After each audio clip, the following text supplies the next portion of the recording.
vamos en este momento a compartirles la pantallita de PowerPoint para poder seguir analizando. Bueno, tengo nuevamente aquí la ilustración del diagrama de luces intermitentes. Yo el otro día, conjuntamente con ustedes, fuimos siguiendo el circuito, ¿no es cierto? Y analizábamos el cómo funciona la direccional izquierda, la direccional derecha, adelante y atrás, ¿no es cierto?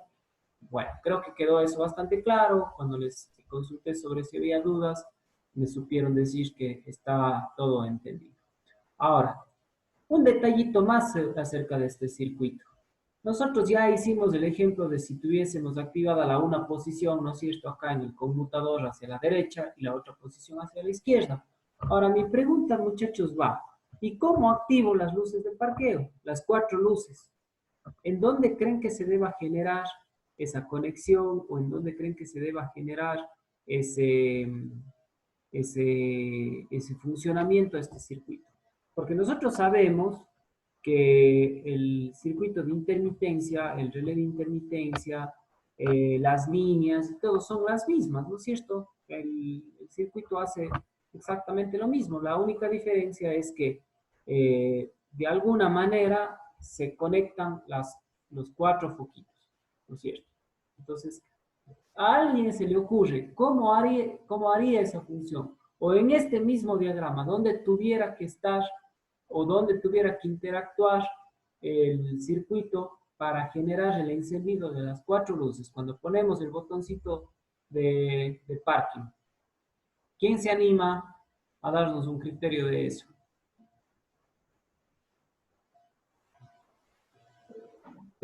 Creo que el relé de intermitencia es el que activa las 4 luces cuando se activan las luces de parqueo. A ver, Edison dice que dependeríamos también del relé. Estoy de acuerdo con usted, Edison. Pero el relé de intermitencia lo que va a hacer es la función de darle intermitencia al circuito. O sea, de que nosotros activándolo, el circuito conecte y desconecte, ¿no es cierto? Entonces, sí es vital, lógico para su uso, pero no depende de eso la función de luces de parque. No es ese el elemento que necesitamos, o no es ese la parte del circuito que hace esa función específica. José Andrés Ochoa, ¿usted qué opina? ¿Alguna idea de dónde podría generarse esa conexión? No, ingeniero, realmente no. A ver, veamos si les cambio un poquito la pregunta. Y si es que Ingeniero, tal no, vez en el conmutador de intermitencia, uniendo las dos posiciones nada más.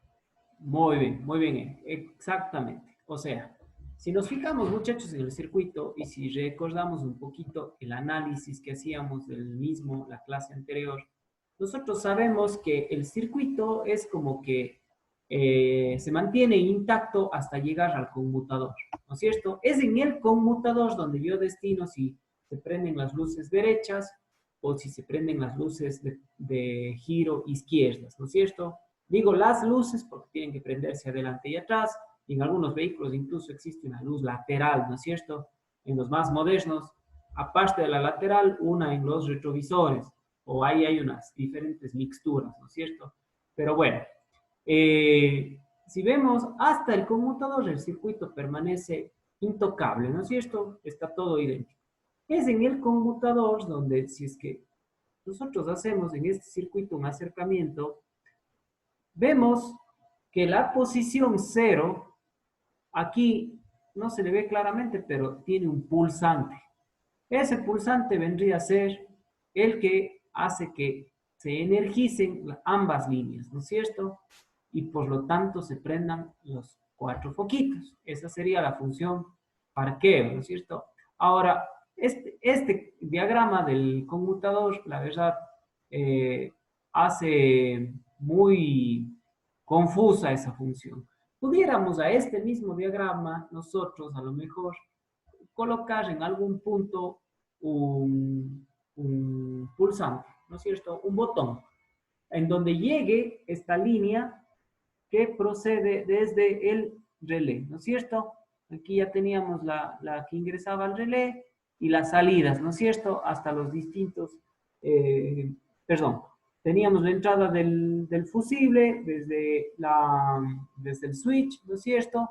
Y del relé salía la intermitencia hacia el conmutador, ¿no es cierto? Para el uno y para el otro circuito. ¿Qué pasaría si yo aquí, ¿no es cierto? Después del conmutador, saco unas conexiones paralelas a un botón, ¿no es cierto? Y sin que yo mueva la perilla del conmutador, presiono ese botón. Entonces, automáticamente toda la energización que llegó hasta el conmutador se deriva por ese circuito que conecta a las 4 líneas de los distintos foquitos y ahí tendríamos la función de encendido en parking, ¿no es cierto? Entonces, para no bajar otro gráfico y volver a seguir el circuito de esa manera, valía la pena hacer esa connotación. Y cuando yo quiero activar la función de parking, trabajo con el mismo circuito, pero tengo que hacer uso de un pulsante que active las 4 líneas después del relé de intermitencia, ¿no es cierto? No antes, porque es en el relé de intermitencia donde vamos a generar que exista este encendido y este apagado. Bueno, otra preguntita más les quiero hacer de este último. Cuando ustedes a lo mejor revisen en otras bibliografías, van a toparse con que el relé de intermitencia también tiene una conexión a tierra, el switch también tiene una conexión a tierra, el conmutador está conectado a tierra. Yo les pregunto, ¿será que este diagrama está incompleto o simplemente es otra forma de representación? Y si es otra forma de representación, entonces, ¿por qué aquí evita poner que estos elementos también deberían estar conectados a tierra? No sé si es clara la pregunta. Andrés Julio, ¿usted qué opina?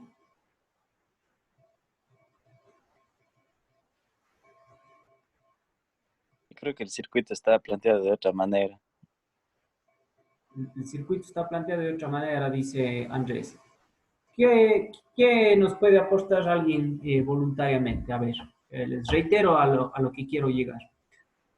Van a toparse con circuitos que van a ser muy idénticos a este, pero donde a lo mejor vemos que el flasher o relé de intermitencia tiene su conexión a tierra, ¿no es cierto?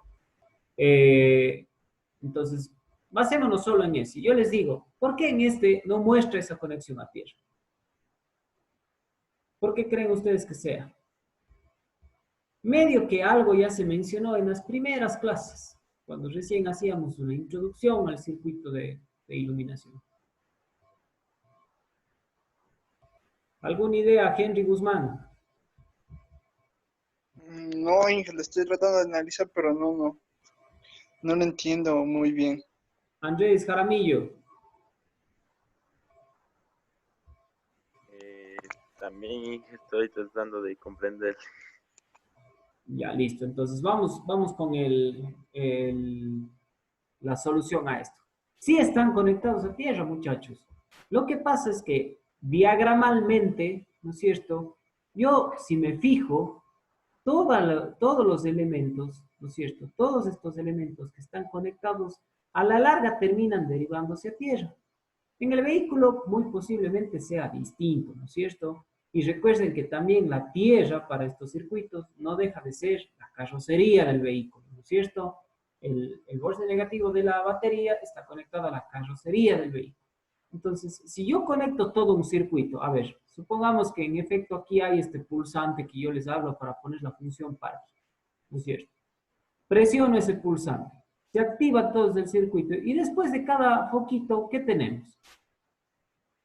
Una conexión a tierra, ¿no es cierto? Y esta conexión a tierra no le va a afectar solamente al foquito, pues, sino a todo lo que está conectando ese foquito, que vienen a ser el conmutador, el switch, el relé, etc. Y en algunas instancias, como por ejemplo después de la luz testigo, vemos que hay una conexión a tierra, ¿no es cierto? Entonces, siempre está conectado todo esto a tierra. Recuerden que los circuitos necesitan ese diferencial de potencial que se genera en la batería. Si no hay ese diferencial, no hay corriente eléctrica, ¿no es cierto? Y por ende nada de esto pudiese funcionar. Entonces, de aquí en adelante, cuando se suscite un caso parecido, ustedes tienen que seguir el circuito y ver cuál es el elemento que está conectado a tierra y ver si ese elemento está entrelazado con el resto del circuito. Van a ver que siempre es así. Si no está, ustedes tienen todo el derecho de decir este circuito no está bien conectado, ¿no es cierto? Bueno, vamos a ver los siguientes circuitos, pero ya que hemos hablado del flasher y ya que hemos visto que algunos elementos, como por ejemplo son las luces altas, las luces bajas, tienen a veces sus relés de funcionamiento, vamos a hacer un paréntesis para estudiar cómo son las conexiones de estos relés. Estos, principalmente, que les vamos a indicar son relés automotrices. El relé más simple, muchachos, es aquel en donde tenemos una entrada de corriente, ¿no es cierto? Y la salida de esta corriente. Pero internamente el relé, la conexión o la desconexión la hace un bobinado que está conectado a otro circuito, ¿no es cierto? Aquí tenemos la entrada 86, que es entrada corriente de mando, ¿no es cierto? Y la 85, que es entrada entrada de corriente de mando, pero negativo. Es decir, ese es el que hace la conexión a tierra. Entonces, el mando, muchachos, ustedes saben, es la herramienta, digamos así, que conmuta o no un circuito. Entonces, en este caso, ¿no es cierto? Para que el relé trabaje, yo tengo previamente conectado el circuito, ¿no es cierto? Esta línea de 30, que es la entrada de corriente principal, va a estar conectado a la batería, pero al haber aquí esta abertura, no va a haber flujo de corriente. El rato que yo conmuto este relé, es decir, acciono un botón, acciono un switch, etcétera, etcétera, hemos visto algunos elementos de conexión, se va a generar aquí una inducción eléctrica por el paso de corriente, por este bobinado, que va a generar una excitación al bobinado que jala el circuito y lo conecta, ¿no es cierto? Jala este interruptor de aquí y lo conecta y permite el paso de corriente ya por el relé.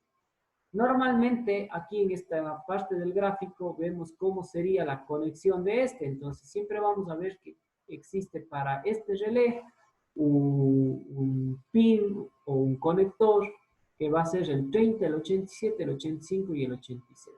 Yo tengo que saber cómo conectarlo, ¿no es cierto? Entonces, si lo que yo quiero conectar es un artefacto, ¿no es cierto? Un consumidor, tengo que la entrada de voltaje hacer que entre por el borne 30 y salga por el 87, ¿correcto? Y el botón, la llave, la perilla, lo que sea que vaya a accionar ese consumidor, tiene que estar conectado el voltaje, o no digamos el voltaje, sino la corriente positiva, ¿no es cierto?, al borne 85, bueno, no sería borne, sino sería el pin 85, y la salida que se va a conectar a tierra en el 86. ¿Está bien? Bueno, este es el relé simple. Aquí tenemos otro tipo de relé simple, pero con un solo borne de entrada. Su funcionamiento es muy parecido, ¿no es cierto?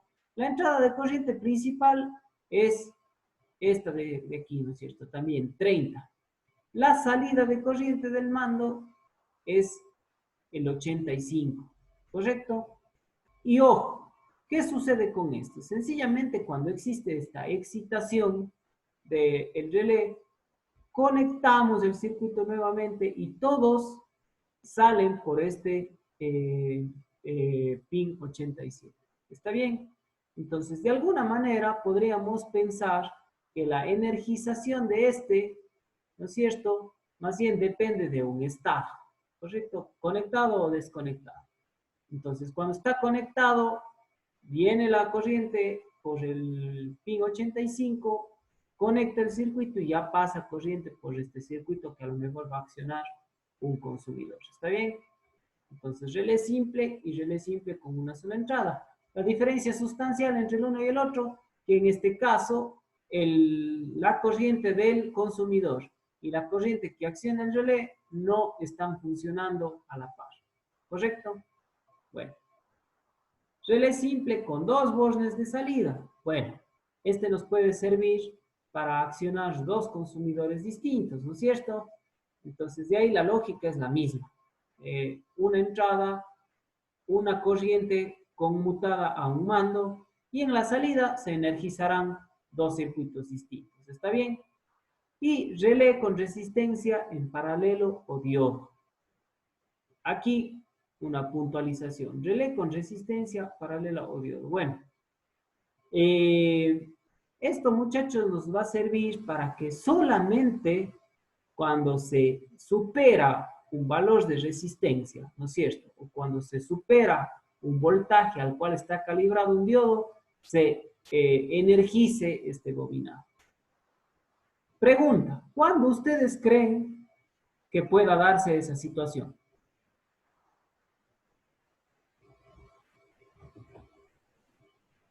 A ver, vamos a inspirarnos y tratar de entender cómo podría funcionar eso. Comparémosle, a ver, pidámosle a Mateo. Mateo, usted asísteme ahorita generando esta incertidumbre. Mateo, usted tiene acá el relé, veamos nomás el de dos salidas, ¿correcto? Vemos que apenas yo enciendo un interruptor, hago un proceso de inducción eléctrica en este bobinado y se conecta al circuito, ¿no es cierto? Acá yo tengo el mismo bobinado, ¿no es cierto? Pero en cambio está una resistencia y está un diodo conmutando la entrada y la salida de corriente que van a funcionar con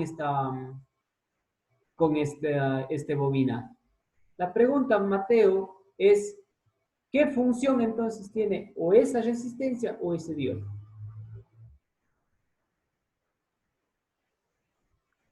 Tal vez de conectar el circuito solo cuando mande una cantidad de intensidad o de energía. Cantidad Bastante bien, indicada. Mateo. Sí, bastante bien, bastante acertada su respuesta. Esto, muchachos, quiere decir que ya no vamos a trabajar necesariamente con un interruptor común, ¿no es cierto? Con un botón, con un switch, con una perilla, yo qué sé. Esto a lo mejor va a trabajar con una perilla de niveles, ¿no es cierto? A lo mejor con un potenciómetro, ¿no es cierto? Todos están familiarizados con un potenciómetro, muchachos. ¿Saben qué es un potenciómetro? No, y que ya no sé. Sí. A ver, muchachos, un potenciómetro es una resistencia variable, ¿no es cierto? Cuando nosotros vamos a nuestro equipo de sonido casero, ¿no es cierto? Y queremos subir el volumen, normalmente, ¿qué hacemos? A una perillita le giramos, ¿no es cierto? Mientras más le giramos hacia una dirección, más volumen hay. Mientras menos le giramos o le regresamos, menos volumen hay. Eso es porque ese elemento, esa perillita que ustedes están manipulando, selecciona una resistencia eléctrica mayor o menor, ¿correcto? Y el diodo, en cambio, bueno, el diodo hace algo similar, solo que igual funciona como un potenciómetro. Mientras yo más voy abriendo una perillita, ¿no es cierto? O voy cambiando una posición, voy generando distintos voltajes, ¿no es cierto? Hasta que en algún momento genero que un voltaje dispare el diodo. Al referirme a que dispare el diodo, quiere decir que el voltaje es lo suficientemente grande o la corriente es lo suficientemente grande para que el diodo permita la conexión. Caso contrario, si es que no se alcanza esos niveles, no se da esa conexión.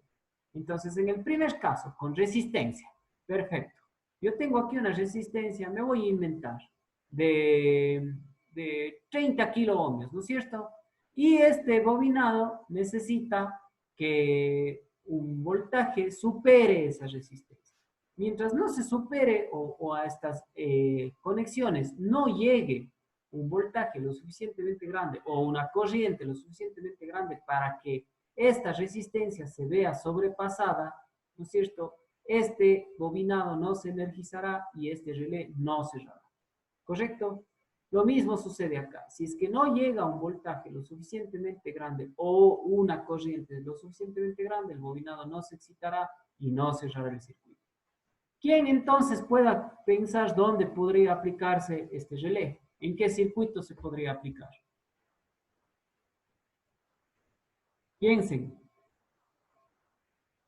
Saquen a relucir esa capacidad de análisis.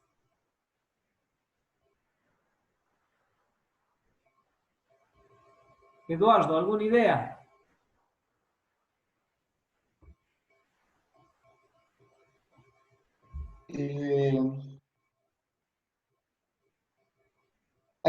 Tal vez en algunos focos que suelen venir con una opción para variar su intensidad, o si no, Podría ser, podría ser Eduardo, ¿no es cierto? A ver, Eduardo dice, yo le aplicaría en focos donde necesito que varíe la intensidad. Totalmente, está totalmente. ¿Cómo sería, no es cierto? A ver, yo tengo la conexión, ¿no es cierto? Que entra por el Bosne 30 y el Bosne 87 es la salida de ese relé y yo voy a hacer que esos focos se enciendan en una primera instancia siempre y cuando superen este valor, ¿no es cierto? El valor de la resistencia o el voltaje al cual se dispara el diodo. Pero ahí, en cambio, Eduardo, mi consulta sería, yo, más fácil me resulta, ¿no es cierto? A ver, ya no para conmutar ese circuito, para encender ese circuito, sino simplemente para regular. Pero ¿qué opinan, muchachos? Y piensen un poco dónde tenemos normalmente nosotros perillas de este tipo en los vehículos. ¿Qué opinan del sistema del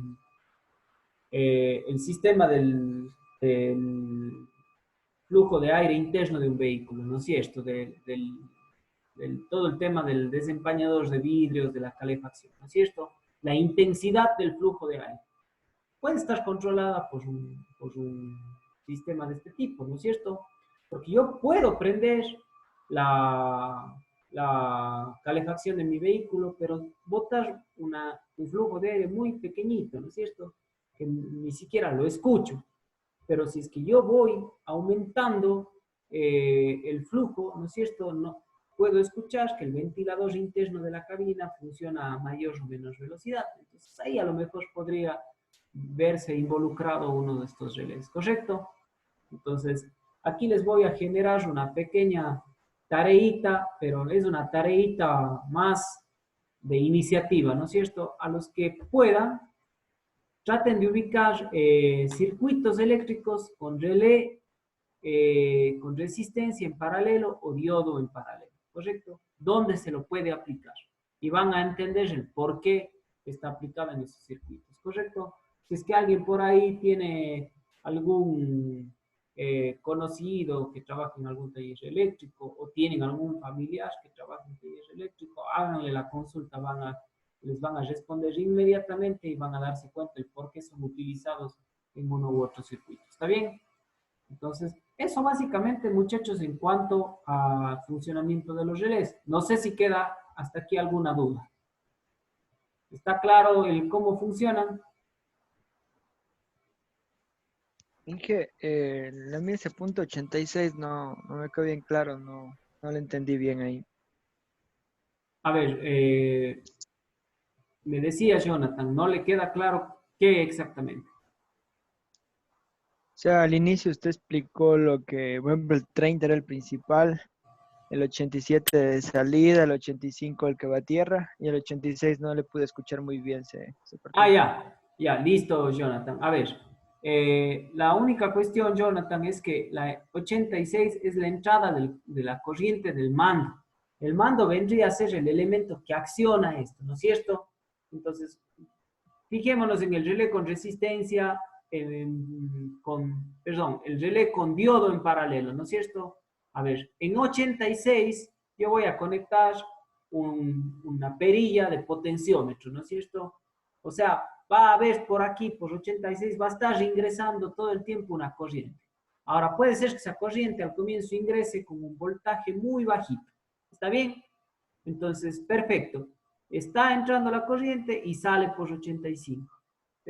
Yo comienzo a manipular esa perilla al punto en que el potenciómetro me cambia mi resistencia, cambia las condiciones del circuito y en vez de el mando enviarme un voltaje y una corriente pequeñitas, ahora me mandan un voltaje de 12 voltios y una corriente de algunos amperes, ¿no es cierto? Y eso ya hace que este diodo reaccione, ¿correcto? Antes de eso, el diodo estaba calibrado para no permitir la conexión eléctrica, pero ahora ya tengo las condiciones para que este diodo active la conexión eléctrica, ¿no es cierto? Entonces, dicho de otra forma, ya se conecta la corriente y pasa por este bobinado, le energiza y ahora sí cierra el diodo y tengo la salida al consumidor por el terminal 87. Entonces, el terminal 86, Jonathan, es la entrada de corriente, pero de mi mando, ¿correcto? Del elemento que yo utilizo para prender o apagar, dicho de otra forma, el consumidor. Y el diodo lo que hace es permitir o no permitir esa conexión. ¿Está bien? Sí, muchas gracias. Listo, Jonathan. Y una última pregunta. Ojalá alguien tenga alguna idea de no, eso también agréguenle a la tareita que les estoy dando. ¿Y por qué poner relés?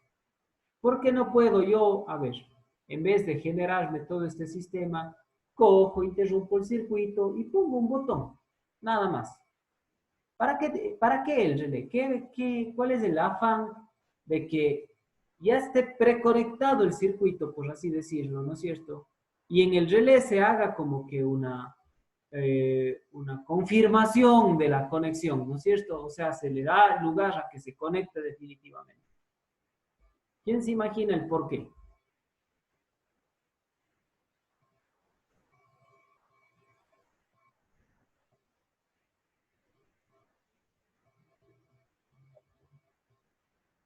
Nada, me quedo sin respuestas. Nadie se anima. Galo, anímese. Así sea que se equivoque.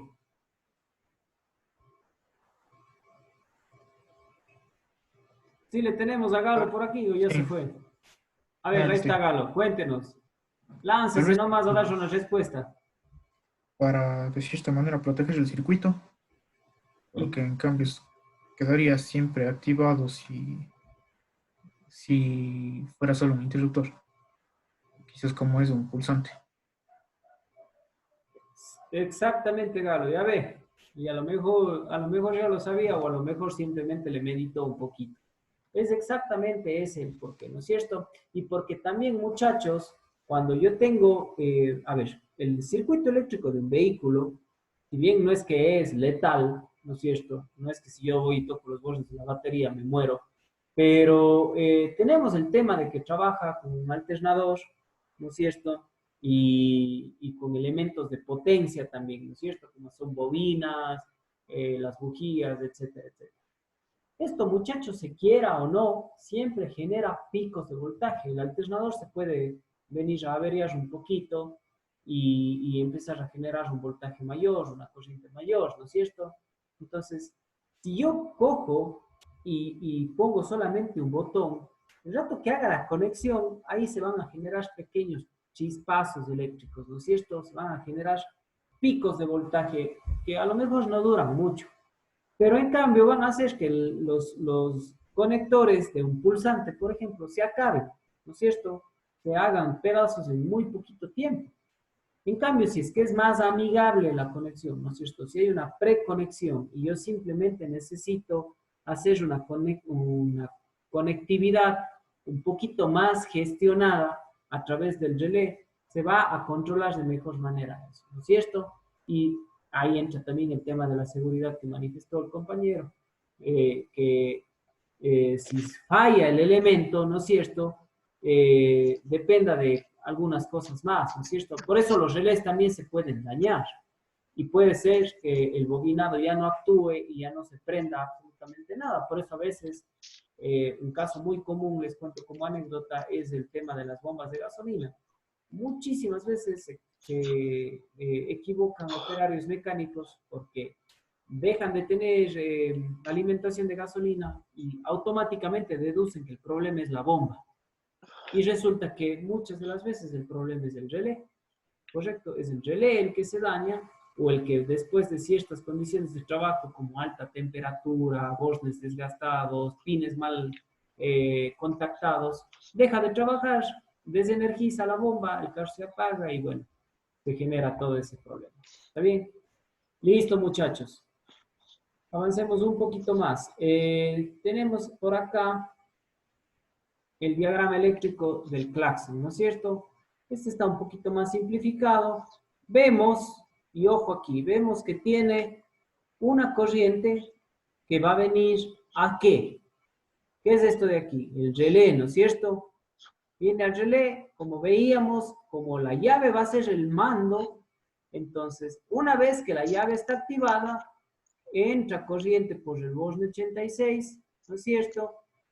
Sale por el borde 85, pero aquí hay una adición que es este pulsante de acá, que es el que va en el volante, ¿no es cierto? Entonces, por más que mi circuito esté previamente instalado, y aquí ya vemos que está la conexión directa desde la batería, pasa por un fusible de 30 amperios, ¿no es cierto? Y la salida del relé, ¿no es cierto?, es la que está conectada a la bocina. Y la bocina, lógicamente, con su conexión a tierra. Entonces, todo está previamente conectado. Yo enciendo el switch, ¿no es cierto? Enciendo el switch del vehículo. El relé ya se energiza, ya conecta este circuito, es decir, el 87A empata con el 87, pero de todas maneras no funciona porque la conexión a tierra del relé está desactivada por el pulsante del volante, ¿no es cierto? O si es que tenemos un botón como pito, por el botón. Entonces, a la larga no se ha conectado nada, pero apenas yo, con el vehículo ya encendido, ¿no es cierto? La llave en posición de on o encendido. Yo presiono el volante, conecto el bobinado del relé, el relé se excita y cierra el circuito previamente instalado de la bocina y la bocina se activa, ¿no es cierto? Y comienza a sonar. Es bastante básico de entender este circuito, ¿no es cierto? ¿Qué está en juego? Bueno, pues los pulsantes del volante, el relé. Este relé, muchachos, ¿qué tipo de relé es?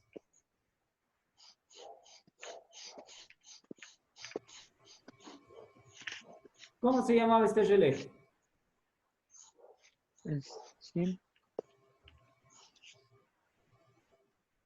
Jonathan nos decía. Es el relé simple, Inge. Relé simple, pero de 2 entradas, ¿no es cierto? A ver, este de acá. Bueno, relé simple, ¿no es cierto? El que sea simple ya implica que tenga las 2 entradas. El relé simple con una sola entrada es el que se le tiene que enfatizar que es de una sola entrada. Muy bien, Jonathan. Entonces, listo. ¿Se entiende este circuito, muchachos? Es un circuito bastante elemental. Fernando Washima, ¿sí lo entendió? Sí. Chévere. Listo, muchachos. Para ir finalizando, aquí tenemos, en cambio, el circuito de elevalunas. Este ya está un poquito más elaborado, ¿no es cierto? Porque entran en juego más elementos. Pero vamos a ver que no tiene que asustarnos ni mucho menos. Aquí vamos a tener la batería, ¿no es cierto? La batería viene a un conmutador. Este conmutador hace llegar la conexión a la llave de contacto, ¿no es cierto? Tiene que estar encendido esto y entra a una fusiblera, ¿no es cierto? En la fusiblera vamos a tener un fusible que va a proteger un módulo, que es el que controla la subida y la bajada de los vidrios. Ya les voy a explicar por qué tiene que haber un módulo, ¿no es cierto? Y también van a proteger los motores eléctricos de la subida y de la bajada de los vidrios. Ojo, aquí solamente estamos viendo el circuito que implicaría el uso desde los mandos del piloto y del copiloto, ¿correcto? No están de los mandos que podrían venir desde las puertas posteriores, ¿no es cierto? Bueno, saliendo de los fusibles, el circuito me va a llevar a un relé de alimentación. Es decir, que vamos a tener que trabajar en conjunción del relé, en conjunción del mando, ¿no es cierto? Y del módulo. El módulo, muchachos, ¿qué va a ser este famoso módulo? ¿Por qué hay un módulo electrónico aquí? Porque hay vehículos que tienen estas funciones automáticas donde si yo presiono el botón para bajar el vidrio desde el asiento del chofer, automáticamente se baja todo el vidrio, ¿no es cierto? Pero si yo presiono, mantengo presionado y jalo nuevamente, el vidrio solo se baja hasta la altura deseada. Ese tipo de comportamiento lo va a hacer el módulo, ¿correcto? Va a recibir una serie de operaciones que van a ser analizadas por este módulo y va a determinar cómo va a actuar a la larga el motor que sube o baja los vidrios. Entonces, aquí tenemos, por ejemplo, el mando de elevalunas del conductor. ¿Está bien? Este le podríamos ver un poquito más a detalle, pero tiene una conexión para subir y una conexión para bajar, ¿no es cierto? Aparte está bien elaborado, noten que incluso internamente tiene un pequeño foquito, ¿no es cierto? Que es el que se va a iluminar cuando yo en el switch y en el conmutador prenda las luces, ¿no es cierto? Yo puedo ver en el panelito de mi apoyabrazos que se prenden unas lucecitas también en este para que me sirvan en la noche poderlos identificar. Entonces, si yo le doy una posición, básicamente lo que vamos a hacer es que salga un voltaje desde aquí, que llegue al módulo de control, y el módulo de control va a encargarse primero de analizar qué tipo de pulsación se hizo. Si se hizo una pulsación continua, si se presionó y se soltó, ¿no es cierto? O si se accionó más bien al revés, es decir, cuando queremos elevar. Y va a saber de dónde vino esa señal. Como en este caso estamos analizando el escenario donde yo active el mando de elevalunas del conductor y en posición de bajada, bueno, entonces esto va a hacer que la corriente vaya en una dirección hacia el motor, ¿correcto? ¿Por qué hablo de en una dirección? Porque este módulo se va a encargar de invertir a veces la dirección de la corriente, porque el motor girando hacia un lado baja el vidrio y girando hacia el otro lado sube el vidrio, ¿no es cierto? Entonces, y bueno, estos motores lógicamente también están hechos su conexión a tierra. Entonces, aquí, más que seguir una por una las líneas, tengo que entender eso. Creo que hasta el tema del relé no hay mayor drama, ¿no es cierto? ¿Cuándo se va a activar este relé? Cuando yo haya activado mi switch, ¿no es cierto? Pasará la corriente por la caja de fusibles y una vez que esté hecho eso, el relé mandará y conectará el circuito, que si yo le sigo es esta línea de aquí, que llega hasta acá, y ojo, automáticamente hace una conexión en paralelo que va hacia el módulo, ¿no es cierto? Ingresa al módulo y también hacia el mando, ¿correcto? Y bueno, más acá abajo está también el otro mando, el mando de elevalunas del pasajero, ¿no es cierto? Entonces, bueno, en el pasajero también vemos que es un mando mucho más completo porque puede accionarse la ventana del copiloto también, mientras que la del copiloto, ¿no es cierto?, no puede hacer la gestión del lado del piloto. Entonces, aquí, una vez que se ha energizado todo, la combinación de pulsaciones hacia arriba, hacia abajo, una sola pulsación, una pulsación continua, hace que este módulo opere y diga, muy bien, tengo que mandar a bajar la ventana del copiloto hasta la mitad. Tengo que bajar la ventana del piloto de manera automática hasta el tope, ¿no es cierto? Hasta el fin del movimiento del motor. Tengo que subir la ventana del pasajero hasta la mitad, etcétera, etcétera. ¿Correcto? Esa sería la explicación del funcionamiento de este circuito. Aquí me detengo nuevamente. ¿Hay alguna pregunta sobre este? Si se entiende la lógica de ese circuito. Kevin Solórzano, ¿cuál cree usted que sean los elementos que pudiesen venirse a averiar en este circuito? Los que normalmente se averían y por eso el circuito deja de trabajar. La unidad de control. Los controles, dice. ¿La unidad de control o los mandos? La unidad de control. La unidad de control. Les cuento un secreto, muchachos. La unidad de control es bien difícil que se dañe. Bien difícil. Sería los mandos. Muy bien, los mandos. Los mandos es el que más da líos en este circuito. Les cuento, Kevin y compañeros y Fernando, que el módulo normalmente, este módulo, como es muy sencillito, es muy fácil protegerle. Aparte tiene el respaldo del fusible, ¿no es cierto?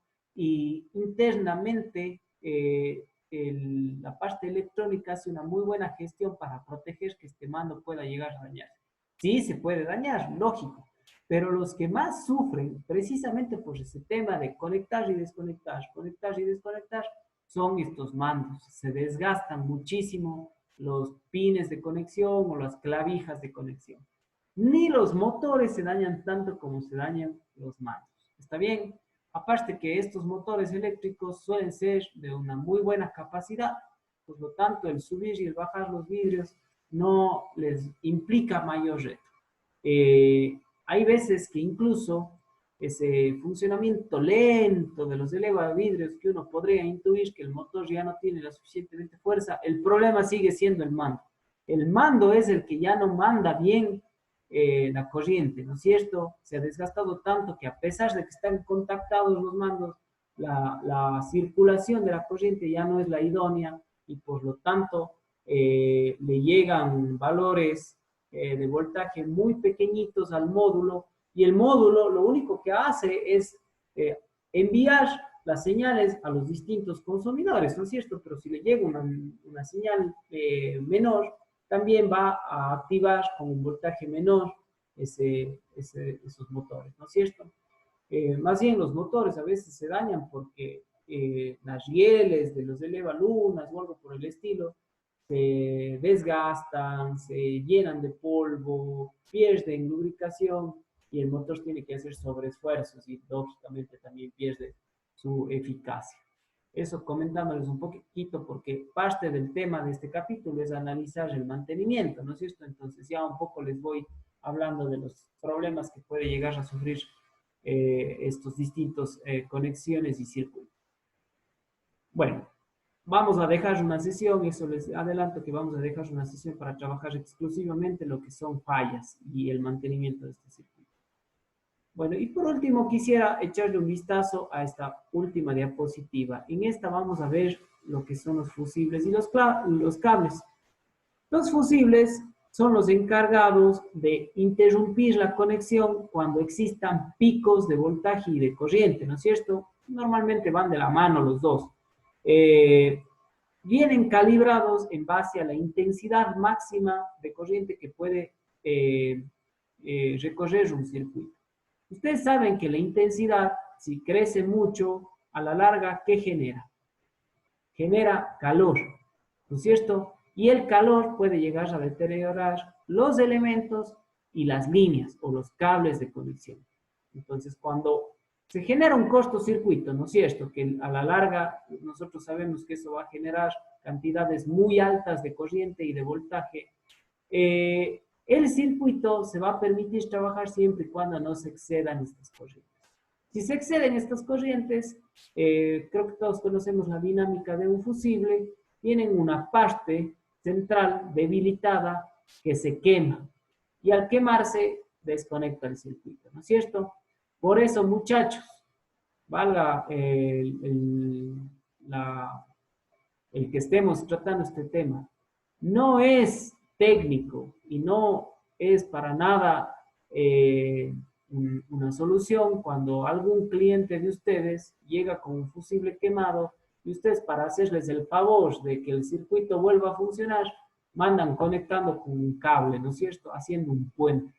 Porque ese cable a lo mejor tiene una resistencia a la corriente muchísimo más alta de lo que tiene el fusible y estamos poniendo en un riesgo latente no al sistema, sino al operario de ese vehículo. Podríamos llegar a generar hasta un incendio, ¿correcto?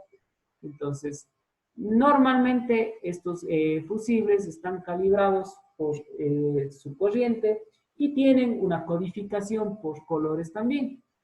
Es decir, los fusibles de 10 amperios siempre son rojos, los de 15 amperios azules, los de 20 amperios amarillos, los de 25 amperios transparentes y los de 30 amperios verdes, ¿no es cierto? Hoy por hoy se ven unos fusibles de 5 amperios y de 7.5 también. El de 7.5, si no estoy mal, es marrón y el de 5 no recuerdo con exactitud.